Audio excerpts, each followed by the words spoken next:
Thank you for all for coming to our presentation on the construction of a static high voltage amplifier for measuring the nEDM. I am Rohan, a MSTC senior at Paul Laurence Dunbar High School. And I am Hugh Skinker, also a senior at MSTC at Paul Laurence Dunbar High School. And we were under the mentorship of Dr. Christopher Crawford, who is a professor at the University of Kentucky in the Department of Physics. So, for this presentation, we'll be going over the background and the project's goal, and we'll also go over an overview of the phases that we went through this project. There were 2 phases, and we'll be mentioning their methodology, results, and discussion sections separately from each other and consecutive, and each phase will be described consecutively. The further research section will be described. We will also give our acknowledgements and our sources, and finally we will finish with a opening the floor for questions. So, the electric dipole moment is a property of subatomic particles, and the neutron's electric dipole moment is of great interest to physicists due to it being able to describe, possibly, why the universe has started with much more matter than it did antimatter. A strong electric field is used in experiments for measuring the nEDM in order to create a change in the angular momentum of the neutron, and thus be able to derive the nEDM's value. The current method for getting these high voltages necessary for such a field is to use Cavallo's multiplier, which is a device created and invented in 1795, which uses multiple conductor plates to transfer charge consecutively from one charge plate to another until the added charge, some charge on the final plate is of an extremely high amount. However, an amplifier that is able to take a smaller charging voltage and create a much higher output voltage, greater than these other methods, would be able to increase the limit of the nEDM by increasing the field that we can use to measure it, and thus create a more accurate measurement. Our project worked with a new novel capacitor circuit designed to theoretically work as a voltage amplifier.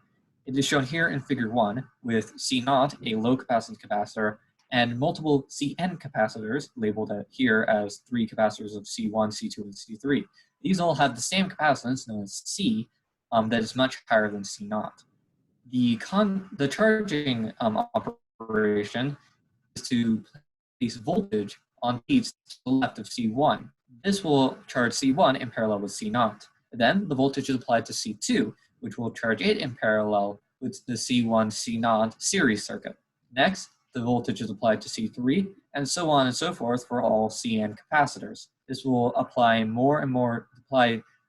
different amounts of charge onto C0, which will add up to a large charge and thus voltage. This circuit has the advantage of many others, of having the voltage stay on the final capacitor instead of being only there for a brief amount of time. According to a mathematical analysis that we ran using basic capacitor mathematics, we found that if C0's capacitance approaches 0 in ratio to C, then the final voltage on C0 will be equal to N, the number of Cn capacitors, times V0, the charging voltage, which indicates that this is not just a voltage amplifier, but also a voltage multiplier. So the goals of our project was to first take this design for a new capacitor-based voltage amplifier and show that it does indeed work in real life using basic consumer electronics. Next, we would adapt the circuit for use in an nEDM experiment, specifically to work with the requirements of the low volume and extremely cold environments of an nEDM experiment, and be able to use as little electrical components as possible in order to reduce electrical noise. In order to accomplish our 2 engineering goals, we divided the project into 2 phases. Phase 1, where we conceive of a circuit design in order to test the charging method. Then we design this charging circuit inside a developer software such as LTSpice. We then simulate the voltages across the circuit. And then finally, we construct the circuit and test the actual voltages. Once we're able to confirm that the charging method does work and linearly multiply the voltage, we proceed to phase 2, where first we conceive of a physical design that would be able to implement the charging method for experimentation in the nEDM. Then we design that physical model, and finally we run simulations of the physical model's design in COMSOL. The first step in phase 1 was to design several prototypes in the electrical development software LTSpice. LTSpice enables the simulation of voltages across a central capacitor in each prototype. If the final voltage on the central capacitor was approximately N times V naught, then the circuit design would be constructed into a physical circuit. The final prototype that was actually built is shown in figure 2. This design utilizes an NE555 timer and a CD4017 Johnson decade counter. A brief overview of the function of the circuit is as follows. When the NE555 timer switches from a low output signal to a high output signal, the Johnson decade counter would switch its output from pin 1 to pin 2. Since the output of pin 1 is connected to the input of relay 2, when the output goes high from the Johnson decade counter on pin 2, relay 2 is activated and the switch closes, connecting the voltage source to capacitor 2. Current then flows through capacitor 2 to ground, and it also flows through capacitor 1 and C0 to ground. This completes one phase, or one cycle, of the charging method. After this circuit was constructed, the voltage measurements were taken using a BT meter and recorded to a data table with software called PC-Link. First, the voltages across C0 were measured without a series resistor. Then a 370 kilo ohm resistor was added in series to C0, and the voltages across C0 through C3 were all tested. Per voltage measurement, 3 trials were conducted. The data taken by PC-Link was then compiled into a graph of all the trials in the software Octave. From the data, we observed that the voltage on C0 with no resistor rose 8.38 volts with each charging cycle. This corresponds to the dark blue data plot in figure 4. The final voltage on C0 was found to average 24.74 volts, approximately 98.3% of 3 times V naught.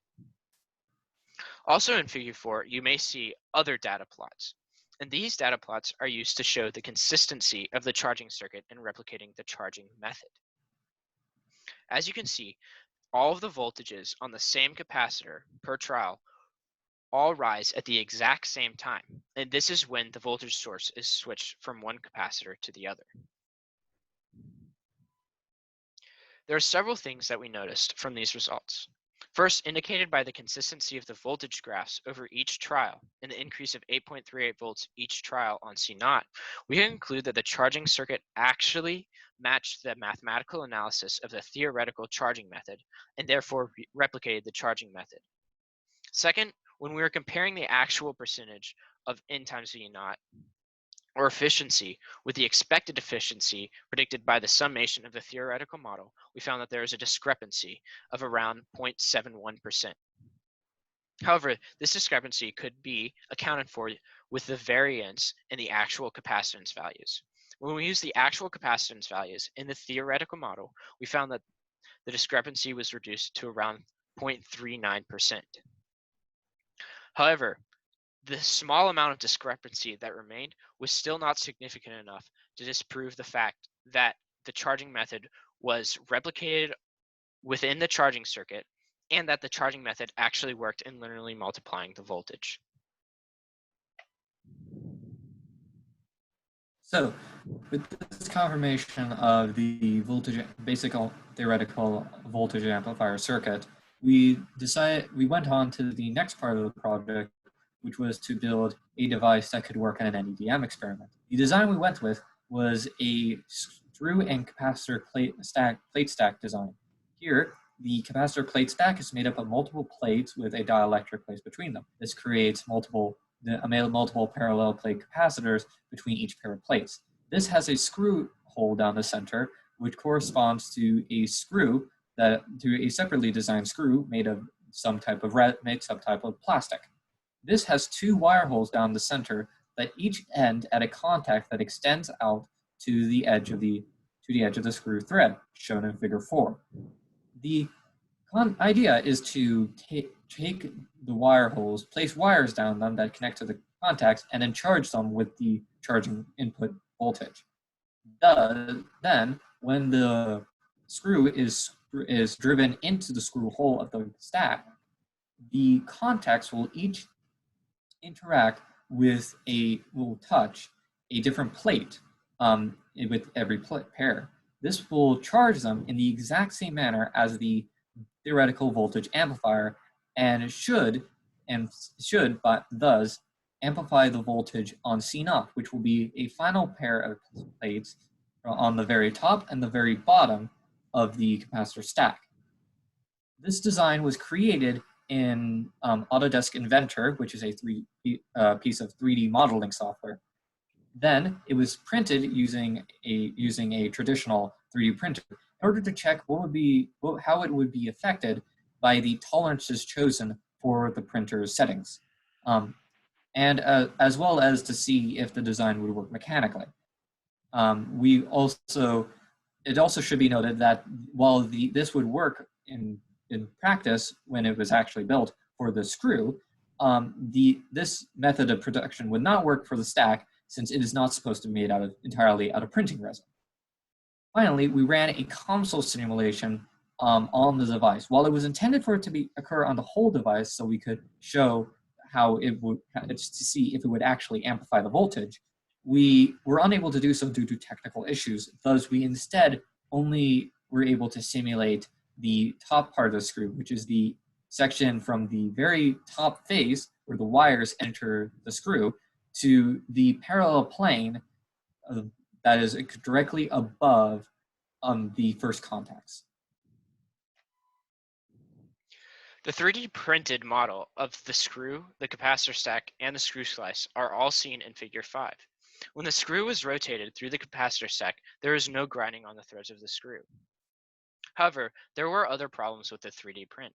For example, the thin layer height of the Prusa MK3 printer, which was the printer that we used, caused overhang on the slits where the electrodes were supposed to be inserted within the screw. This reduced the surface area between the electrodes and the capacitor plates in the capacitor stack. As for the COMSOL simulation, we ran a surface electric potential graph over the top part of the screw and applied a 1 megavolt or 1 million volt to the internal wire hole and applied ground to the other one, to the remaining hole. The red in this diagram shows the high 1 megavolt and the blue is the ground 0 volts. We noticed that there were no abnormally high voltages on the outer threads and that the voltage potential smoothly transitioned between the two extremes, which is promising. Specifically, for the printed model, the lack of change from the tolerances, except for a few minor details, it means that printing should not be extremely difficult, and we should not need any proprietary methods for producing these models, and because it is able to work when driven into the area, the model should work for our purposes and should not bind up during operation. As for the high voltages, if high voltages had appeared on the thread, there would be the possibility of a breakdown since the small radius of curvature at the threads mean a high potential that could allow electricity to arc and go to other lower areas of potential and render the operation of the device mute. However, we do not yet know if the screw and stack would be able to actually amplify the voltage, even though we do know there shouldn't be any breakdown, as we were not able to test the full device. So as far as further research, it is centered around trying to accomplish engineering goal 2. So for one instance, to improve the 3D printer's model, we would change the structure of the screw threads, maybe to hyperbolic or elliptical.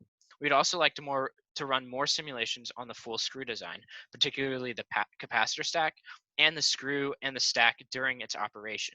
So when the screw is being rotated down through the capacitor stack and the electrodes in the screw are making contact with the capacitor plates. Finally, we'd like to build the 3D model with the electrodes inserted and the capacitor plates inserted inside the capacitor stack and measure the voltages using a high impedance electrometer in conjunction with a red battaya. But this will probably not be completed until summer. Finally, we'd like to thank Professor Christopher Crawford for mentoring us on this really big research project. He is the Director of Graduate Studies at the University of Kentucky's Physics and Astronomy Department. I'd also like to thank the Math, Science, and Technology Center, MSTC, for providing us this opportunity. And we'd like to thank Karen Young, MSTC's Director, for guiding us through this whole entire experience. Finally, we'd like to thank the Kentucky Young Researchers Program for giving us this opportunity as well. Here are our sources, and here are, if you have any questions, I guess you could email Mrs. Young and we could get in contact with you. Thank you.